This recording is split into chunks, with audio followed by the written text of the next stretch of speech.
Point Doc avec le soutien de Promotion Santé Suisse et la Loterie Romande.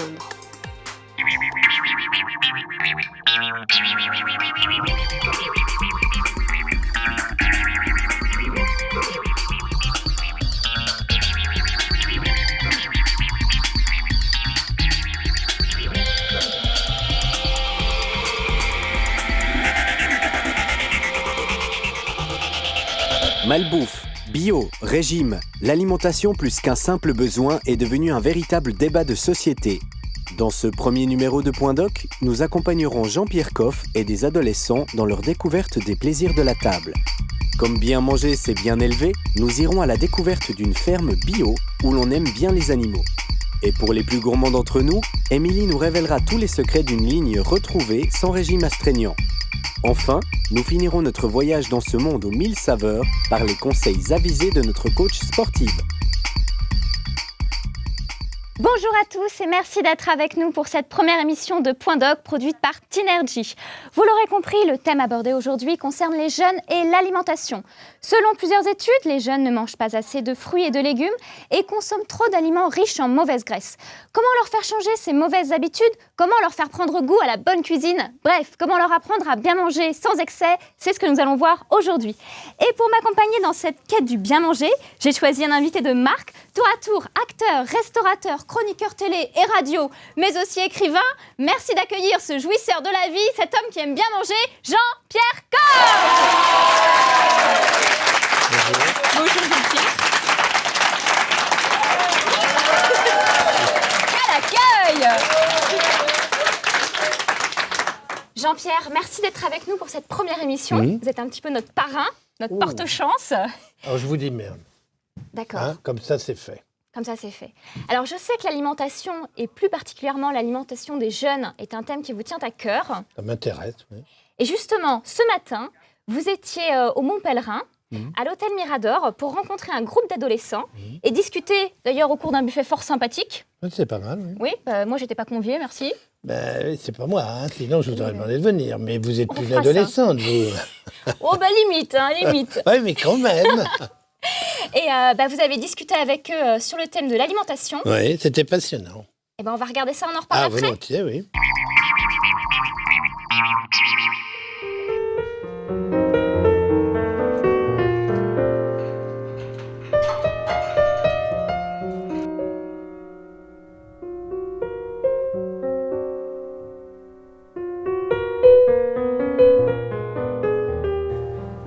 Manger, c'est du plaisir.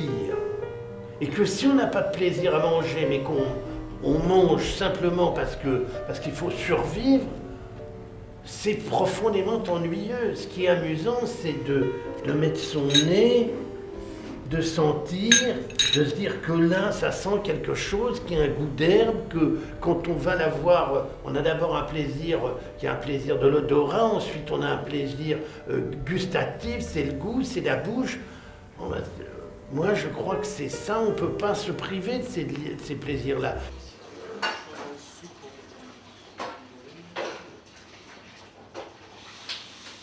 C'est magnifique, non ? Hein ? Regardez la fraîcheur. Vous avez vu là-dedans ce que c'est ? Vous avez vu les ouïes ? Regardez-moi ça. C'est somptueux. C'est d'une beauté incroyable.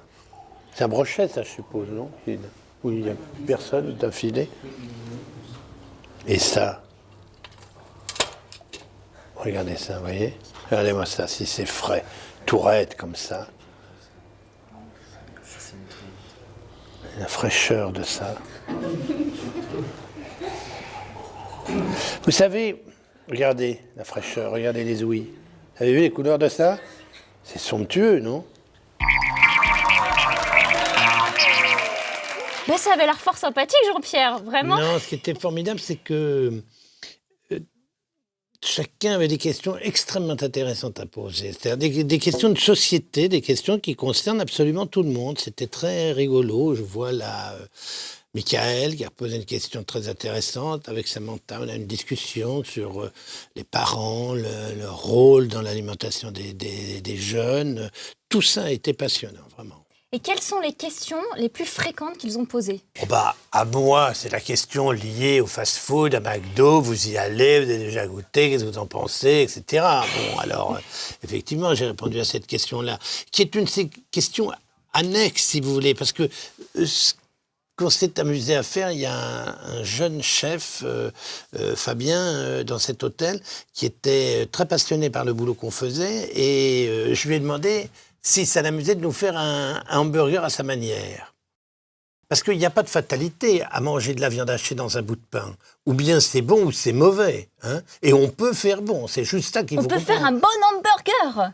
Dès l'instant où vous avez du bon pain et de la bonne viande et que vous êtes un petit peu habile sur l'assaisonnement, je ne sais pas, il faudra leur demander, mais visiblement, quand on a posé la question en disant si vous aviez la possibilité d'avoir le choix entre ce que vous avez actuellement dans ces maisons de fast-food, c'est-à-dire l'ambiance, les copains, tout le truc, mais un bon hamburger, ou bien est-ce que vous préféreriez l'inverse? Tout le monde dit oui, ça serait formidable. Mais il faut avoir du temps là.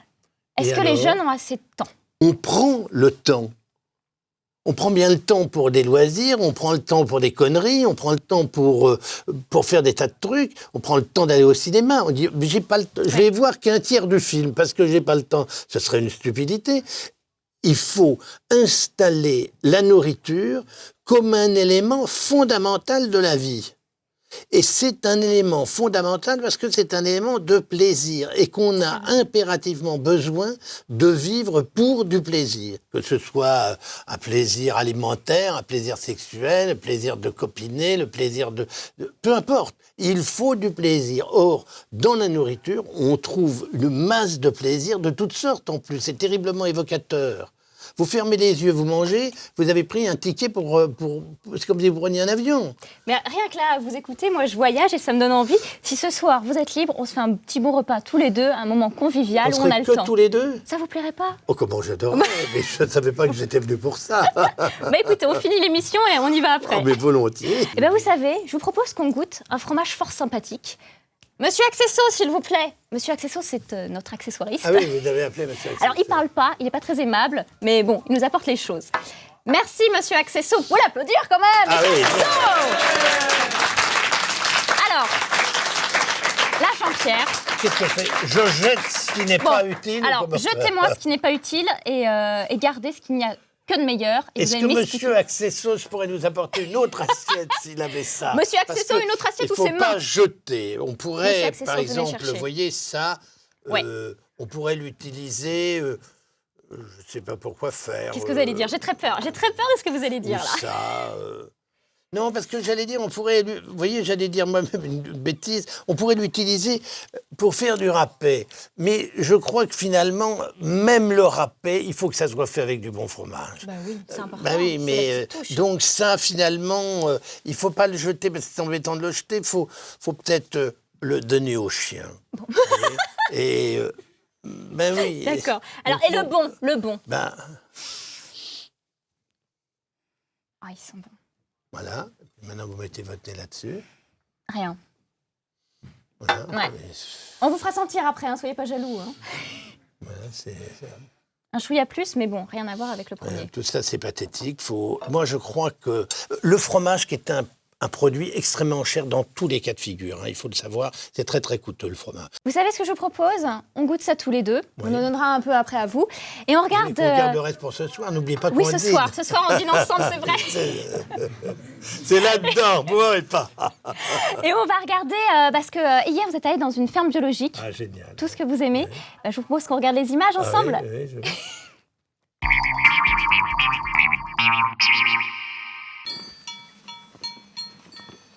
L'élevage, pour moi, c'est ce qu'on est en train de voir là. C'est des bêtes qui sont sur la paille, que ce soit des cochons ou n'importe quoi, et qui sont en plein air. Alors on peut les rentrer, bien entendu. Il y a des bêtes qui sont plus ou moins sensibles au froid. Là, on a des animaux qui ont l'habitude de vivre dehors. La race là-bas qu'on ira voir tout à l'heure, les Highlands, ce sont des bêtes qui ont l'habitude d'être dehors, donc le problème ne se pose pas. Mais si on met des bêtes à l'intérieur d'une étable, c'est pas une excuse pour leur donner de la saloperie à bouffer. Au contraire.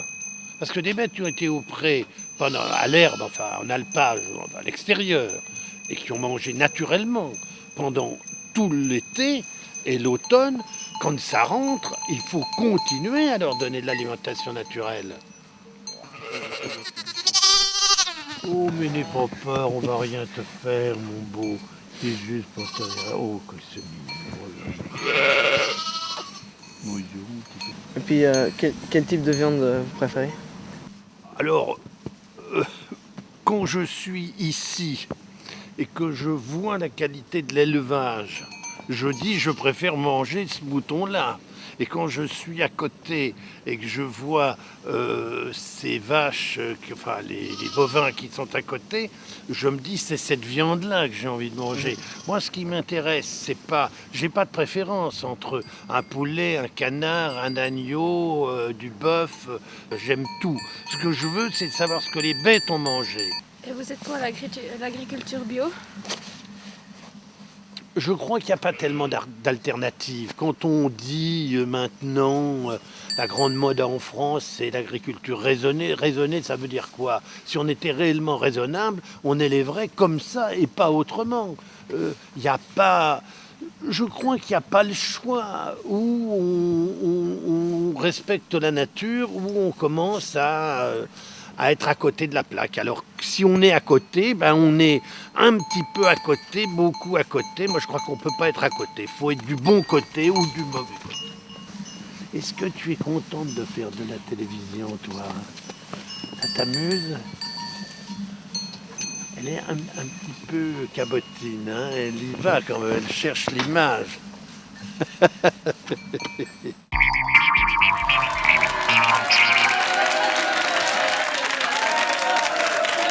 Tout à l'heure, je vois Monsieur Accesso qui est là.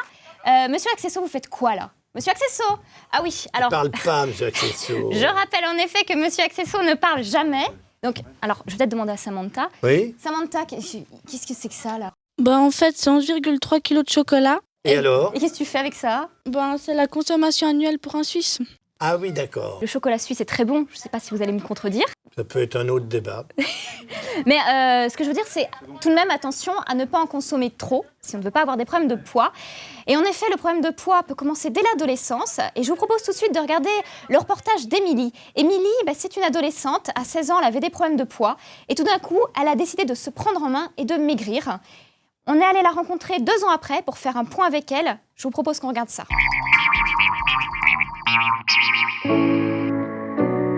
À 16 ans, Émilie pesait 87 kg et était mal dans sa peau. En 2 ans, elle a perdu plus de 20 kg. Donc je pense que je vais déjà acheter des tomates pour faire une salade de tomates, du riz et puis du poisson, ce qui est pas très... qui pèse pas trop lourd. Donc le riz, je le prends complet parce qu'il y a tout dedans. J'adore les légumes et les fruits. Parce que c'est des sucres naturels, donc qui s'éliminent tout seuls, c'est plein de fibres. Et c'est meilleur pour le corps, pour tout. Émilie se prépare des plats sans trop de matière grasse et tente tout de même de les rendre savoureux. Ce qui est bien avec les tomates, c'est qu'il y a tellement de jus qu'il n'y a rien à rajouter dedans. À peine un truc et c'est bon, c'est parti. Voilà, on a assez. Hop, on range tout. On ne parle plus. C'est de la flotte. Là, il faut quand même des matières grasses parce qu'après, pour que la peau cicatrise, on peut s'accrocher. Hein. Le vinaigre, alors ça, c'est à gogo parce que ça fait maigrir. Donc ça, c'est cool. Le citron, pour aromatiser, c'est génial parce que c'est naturel. Le sel, bon, modérément parce que ça retient l'eau.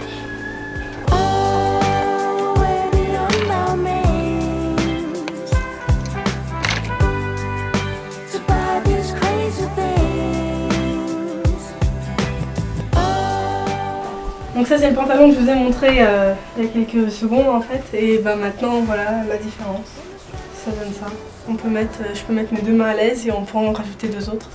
Au niveau des fesses on voit bien qu'il n'y a plus rien qui tient, les cuisses c'est pareil.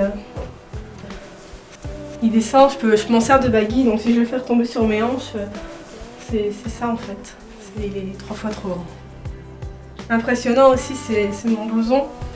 C'était un manteau de fourrure que ma tante m'avait offert. Avant, je rentrais dedans, nickel. Et maintenant, quand je le mets et que j'accroche les boutons, Il va arriver un peu trop grand. Je pourrais le garder quand je serai enceinte. Mieux dans son corps et donc mieux dans sa tête, Émilie part pour de nouveaux horizons.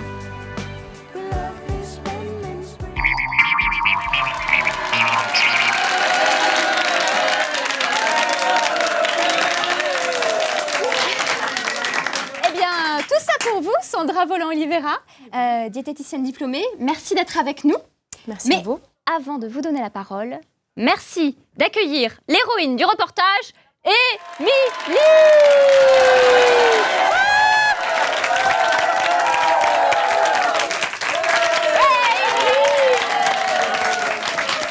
Et quel accueil! Merci. C'est un accessoire, ça, Émilie. Vous n'êtes pas arrivée en roulant. Ah si, depuis la France. Hein. Bon, avant de te donner la parole, je voudrais que Sandra et Jean-Pierre, vous commentiez un petit peu le reportage et que vous nous disiez un petit peu ce que vous pensez d'Émilie et de son régime.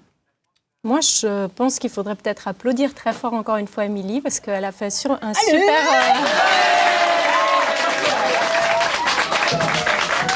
vrai, elle a perdu, rappelons quand même qu'elle a perdu 21 kilos en 2 ans. Donc c'est vrai quand même. C'est extraordinaire, elle a fait ça toute seule, elle s'est prise en charge et puis je pense qu'il y a peu de gens qui peuvent en dire autant. Et j'aimerais souligner qu'elle a réussi à le faire parce que justement, elle n'a pas fait un régime, mais elle s'est prise en charge, elle a changé ses habitudes alimentaires, elle a modifié son comportement face à l'alimentation. Elle a certainement aussi, j'espère que je ne me trompe pas, découvert des nouvelles saveurs en cuisinant autrement qu'une cuisine trop grasse et trop riche en sucre. Alors, il y a juste 2 petites choses sur lesquelles vous voulez revenir sur le reportage, des petites erreurs de langage, juste qu'elle a Je pense que c'est seulement des erreurs de langage ou des petits lapsus. Elle a cité dans le reportage que le vinaigre faisait maigrir. Et je crois qu'on est d'accord là-dessus, on en a discuté. Le vinaigre ne fait pas maigrir, mais il ne fait pas grossir. Et surtout, ça peut être un apport de goût dans certains plats. Oui, ça peut rehausser. Voilà, c'est un assaisonnement. Donc, si ça faisait maigrir, en même temps, ça donnerait sûrement des aigreurs d'estomac. Donc ça aurait un autre inconvénient. Donc il ne vaut mieux pas que ça fasse maigrir et qu'on l'utilise quand on en a besoin. Exactement. Donc première erreur, Émilie, attention. Non, mais elle l'utilise juste. Hein. C'est une erreur de langage, elle l'utilise juste. Mais il ne faut pas croire qu'il y a des aliments qui font maigrir. Ça n'existe pas. Hein. Même pas l'ananas, contrairement à ce qu'on Exactement. dit, on est d'accord. Oui, absolument. Moi, je suis fasciné par le résultat obtenu. Vous voyez ça? Oui, c'est formidable. Moi, j'ai fait un régime quand j'avais son âge. Et j'ai perdu 30 ou 40 kilos en très très peu de temps.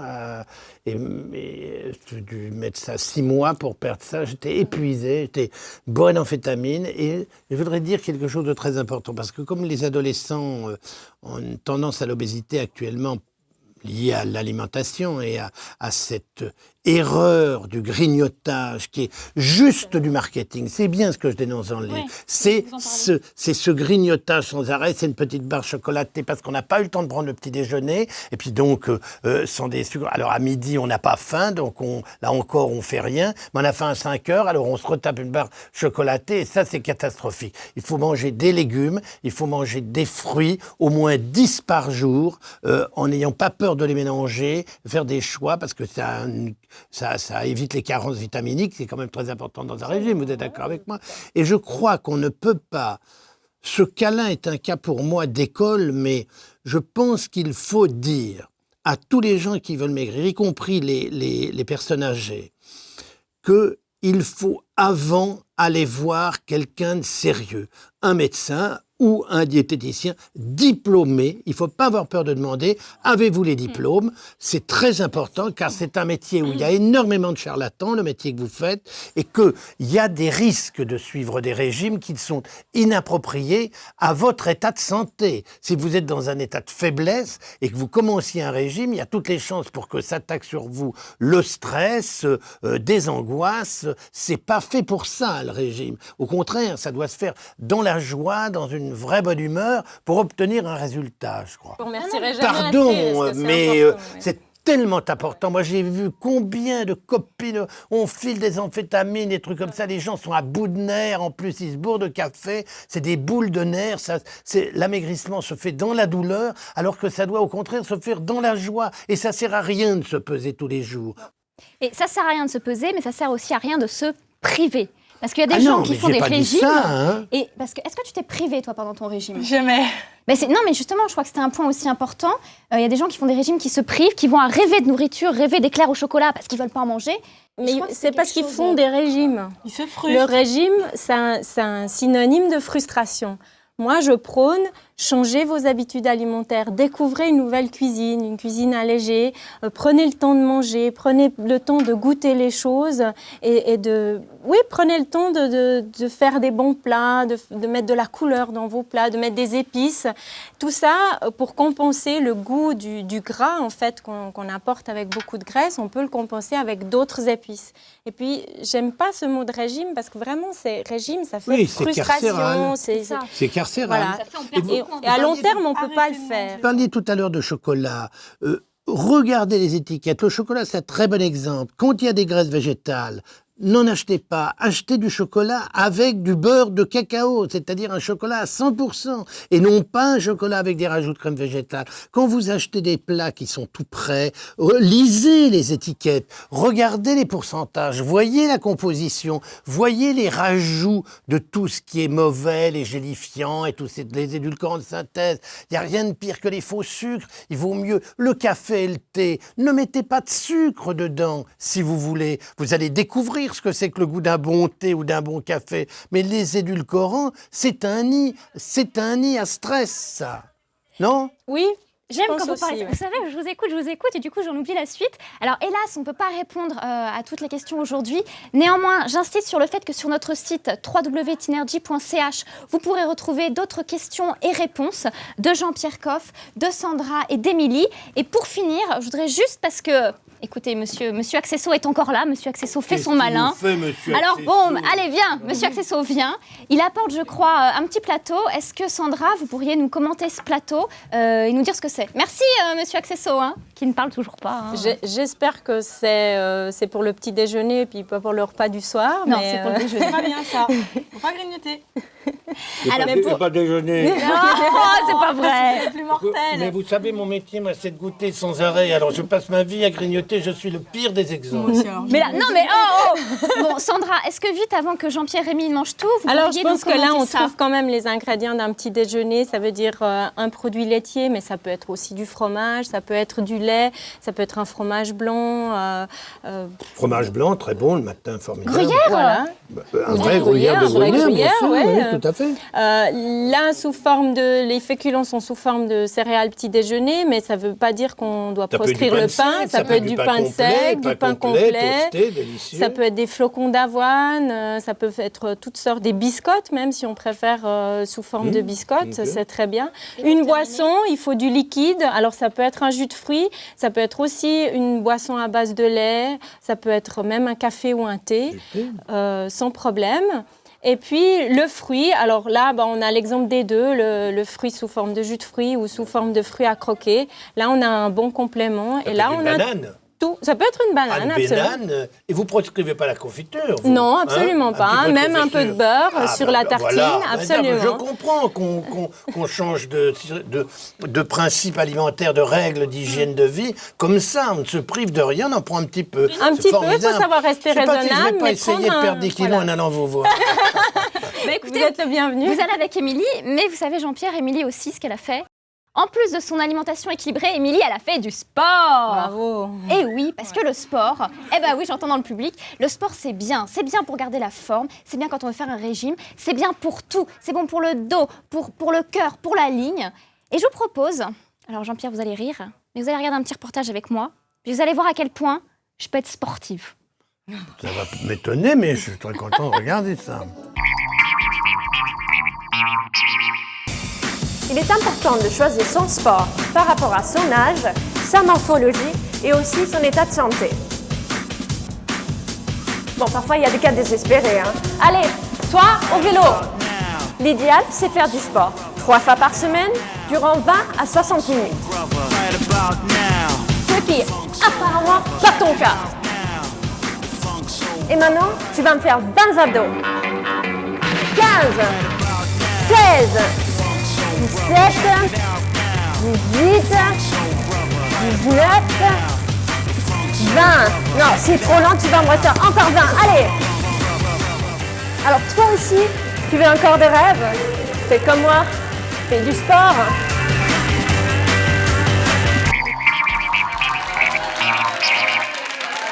Vous avez vu quand même C'est Jean-Pierre? la flag, c'est plus du sport, c'est bagne, là. Elle est folle quand même. Hein. Folle, je ne sais pas, mais exigeante en tout cas. Mais vous savez quoi? Moi, j'ai pas fait ma demi-heure de sport. Hein. Je lui ai pas dit, mais... Oh là là, j'ai peur, je m'en vais tout. Excusez-moi, mais je m'en vais. Non, J'ai peur. Non, on n'a pas fini. Non. J'ai plein de choses à dire. de sport. Non, demain. Non, mais moi j'ai plein de choses à dire. Déjà, je voulais remercier Jean-Pierre. Jean-Pierre, merci beaucoup d'être venu pour cette émission. À tout à l'heure. Je voulais aussi remercier Sandra, la diététicienne. Merci à Émilie. Pour plus d'informations, rendez-vous sur notre site www.tinergie.ch. Vous aurez encore plus de questions et de réponses. Et moi, je vous dis à très bientôt pour un nouveau point doc avec un nouveau projet. Ah bon, on y va là. Qu'est-ce que Jean-Pierre, venez. Je viens avec vous. Allez, on va y aller. On y va. Alors, on y va. Alors, Alors, on fait 1, 2, 3 et 4. 1, 2, 3. C'est pas mal, je veux dire. Et moi? Et toi, tu fais plus vite, évidemment. Honnêtement, j'en ferai pas beaucoup. Vous ne me laissez pas avec elle. Jean-Pierre. Allez. Jean-Pierre.